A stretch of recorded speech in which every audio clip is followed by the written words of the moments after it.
చేయవర్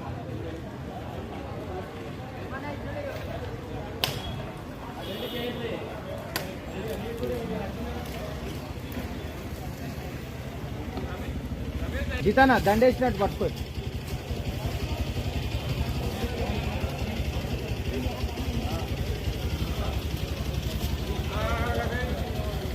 నిలబడు నిలబడు అన్న.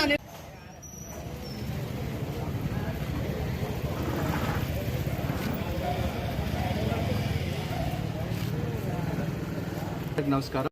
ఈరోజు మహాత్మా గాంధీ జయంతి సందర్భంగా మా కౌన్సిలర్స్ మా స్టాఫ్ ఇట్లా వచ్చి ఇక్కడ పూలమాల వేసి ఇవ్వాలనిపించుకున్నాం. ఒకటే, గాంధీ గారి ఆశయాలను కొనసాగించాలి. ఎందుకంటే యువత గాంధీ ఆశయాలను కొనసాగించినట్టయితే చాలా ముందుకు వెళ్తాం. ప్రపంచంలోనే శాంతియుతంగా మన స్వాతంత్రం తీసుకొచ్చిన గాంధీజీకి మరొకసారి మా రామాయణపేట మున్సిపల్ తరఫున జై జై జై జై గాంధీజీ, జై జై గాంధీజీ.